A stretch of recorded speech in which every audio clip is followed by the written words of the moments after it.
Hi folks, Speedway Tag here. I want to show you Cascadia, which is a game I just got. It's been out for maybe 18 months, I think, so it's still reasonably new. It's made by the same partnership that made Calico.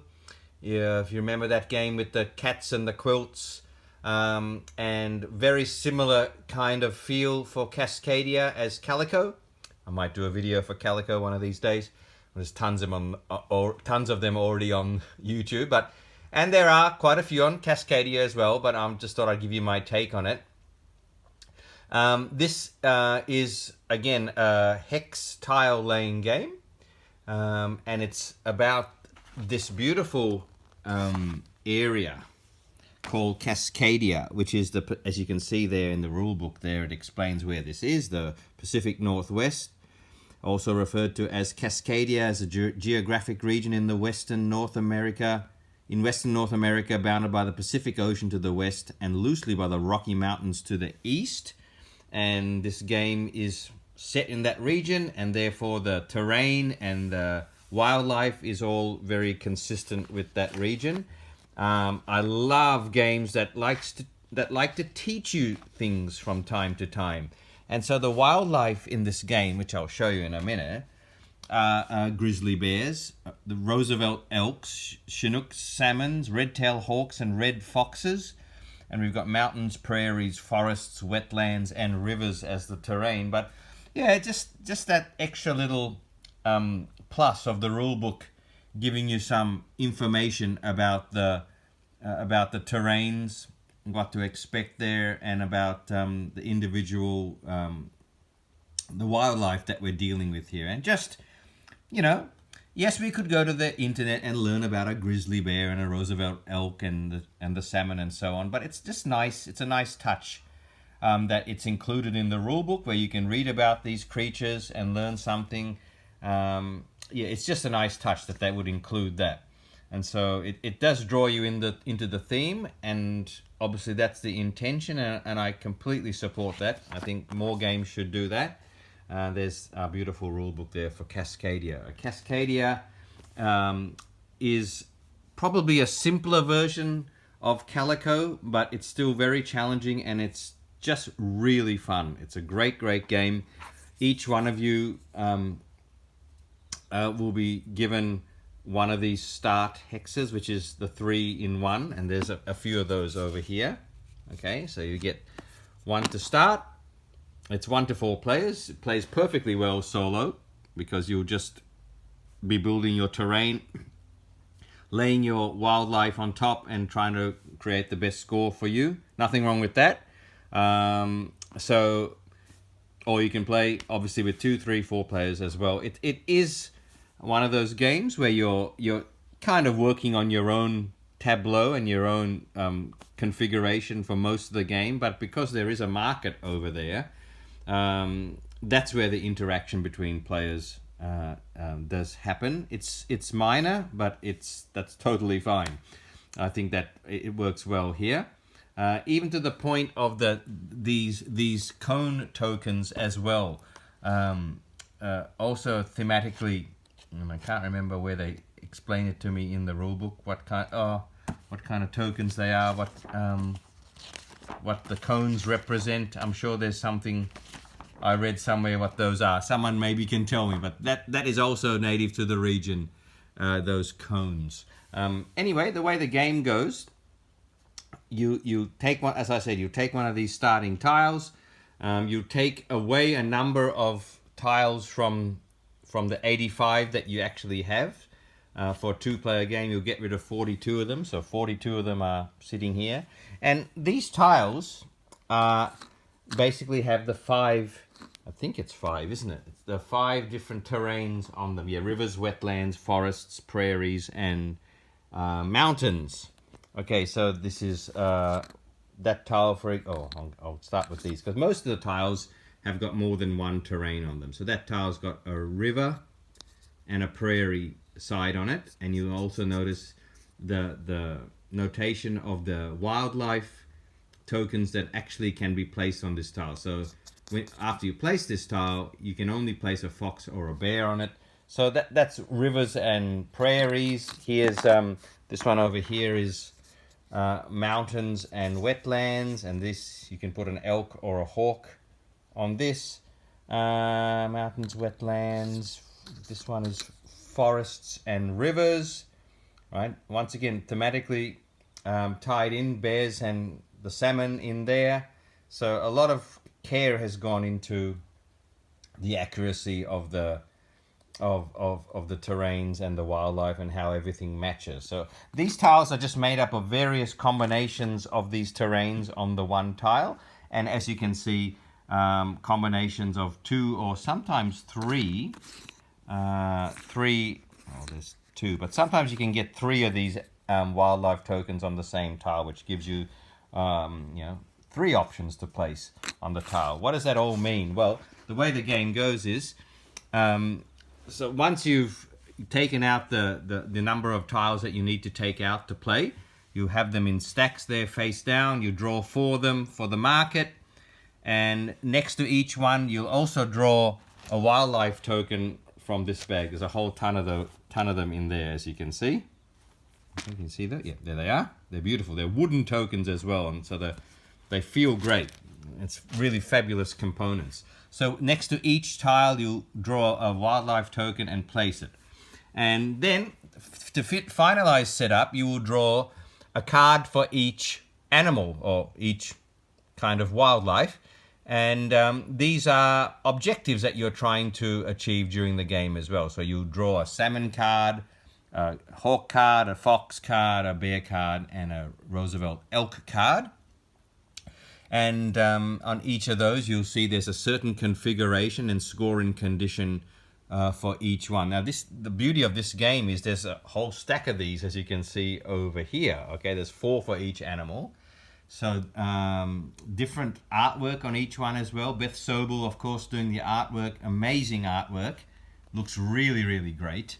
And so you get to choose one of these for each animal, and so the various combinations of these are gonna make each game feel quite different each time you play. For example, and you'll see how this works in a minute, but just very quickly, that elk card is going to give me 2 points if I just have a single elk by itself somewhere, or I'll get 5 points if I have those 2 elk looking like that in that configuration. I'll get 13 points if I can get a configuration of elk looking like that with the 4.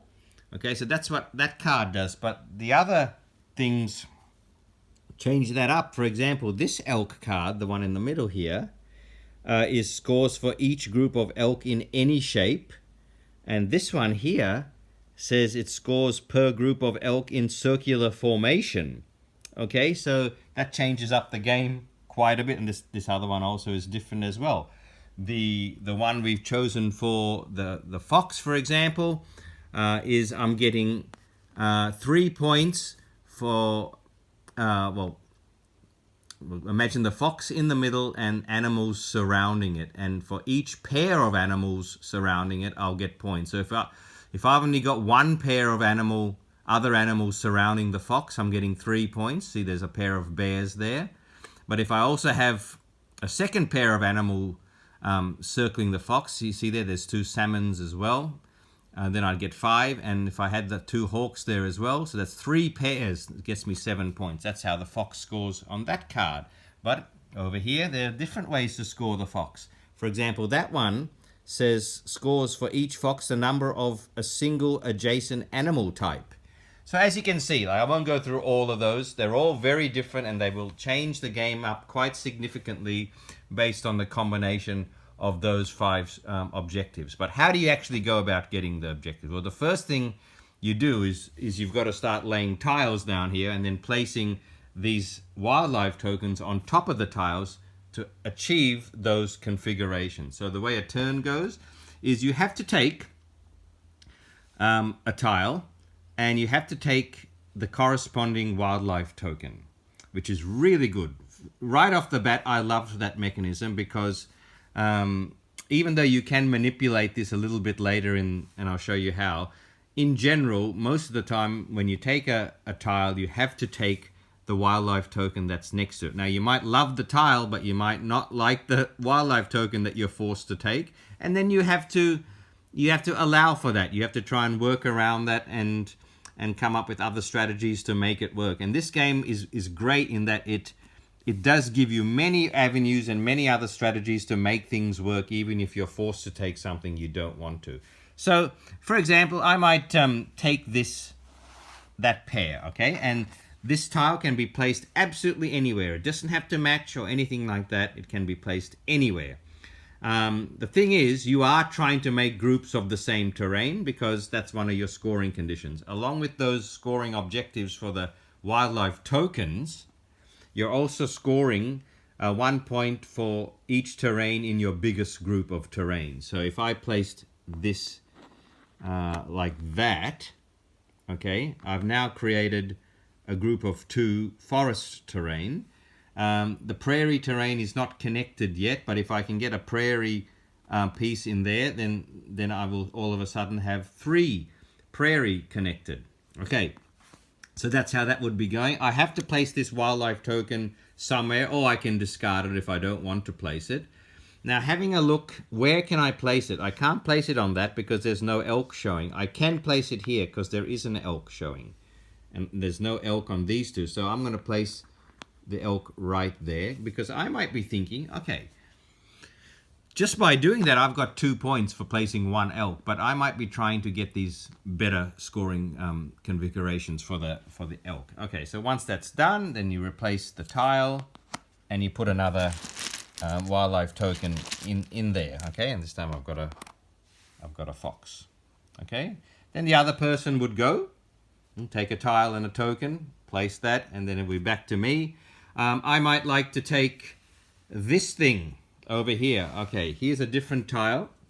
And that is a tile that's got this little white cone and a white arrow on it. Okay, that's called a keystone tile.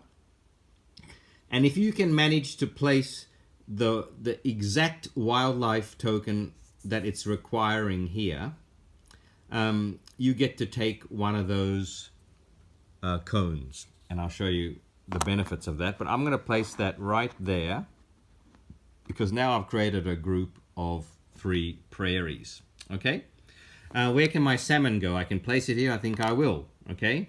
Because I'm going to start working towards my salmon objective, which is a line of salmon like that connected in one line. You can have as many of them as you want as long as they're not touching each other. So I could have a line here, a line here, a line here, and I'd score all 3 of them. A line of 3 will get me 10, a line of 4 will get me 12, and a line of 5 or more will get me 15. I've just got my first right there, so I'm making a good start. Okay, so then the next person would go. We'd refill the market again, and we'd keep going like this. Okay, look at this. I might take this tile. I won't do this for much longer. You get the picture. I might place this tile maybe here, I think. So now I've got a group of 3 forests there. The elk token that I just took, I'm going to place here because, first of all, it's going to get me a cone. So I'm going to get one of these to use. Okay. But it's also now created a group of 2 elks, which is getting me 5 points. All right, I'll explain the cone in a minute, but as you can see, you're building in 2 layers in Cascadia. You're building your terrains and making groups of them. You're going to get 1 point for your largest group of terrain, and you're also going to get bonus points if you've got the largest group out of all the other players. So you're building on that level, that bottom level of terrains. But you're also building on 1 level up by making configurations with the wildlife tokens as well to fulfill those objectives. So you've got 2 levels of objectives that you have to...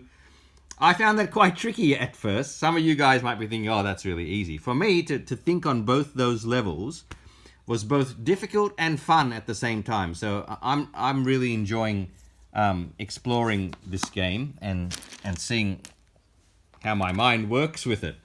The cones allow you, if you keep it at the end of the game, you're getting 1 point.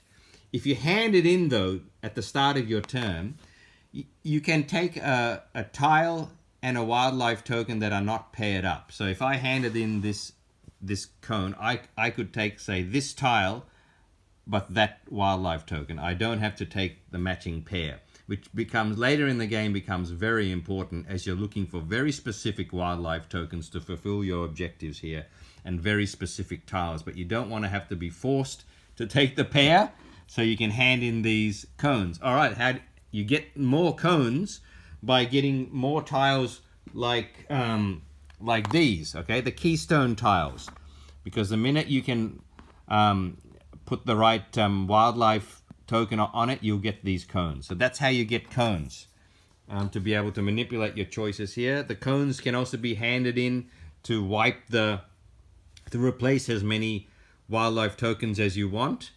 There's another rule where if there's ever 4 of the same wildlife tokens in the market, they can be all replaced.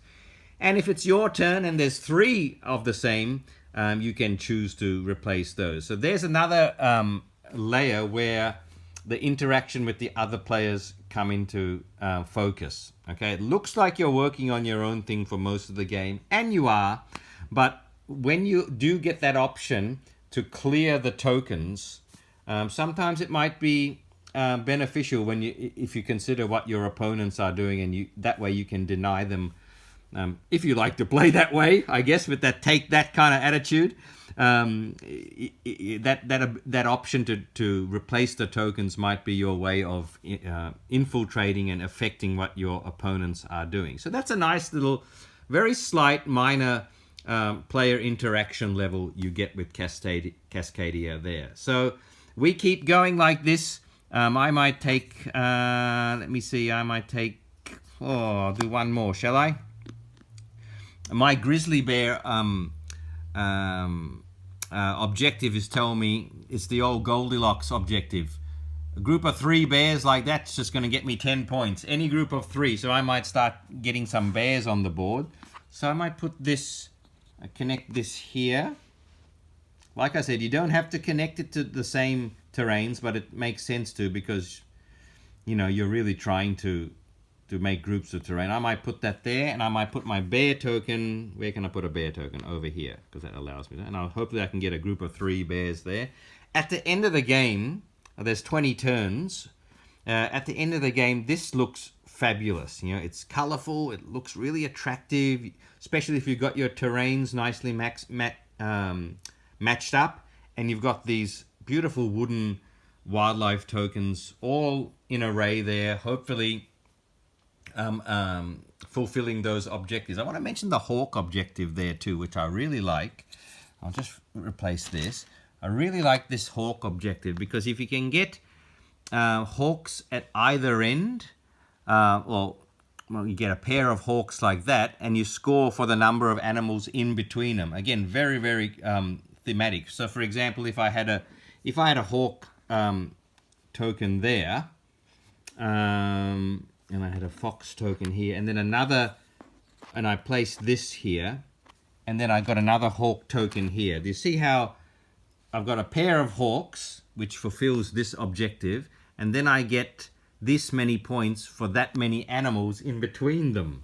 So in this case, I've got a fox and a salmon in between. That's 2 in between those 2 hawks, and that'll get me points. So the hawk, I love trying to get the hawk objectives going. They're super fun. I love the fox objectives where you have to surround them in various configurations, and that's Cascadia. I think this is a fabulous game, and if you can get your hands on it, which should be fairly easy to get, I'm sure you'll enjoy it. Okay, thanks for watching, guys. See you later.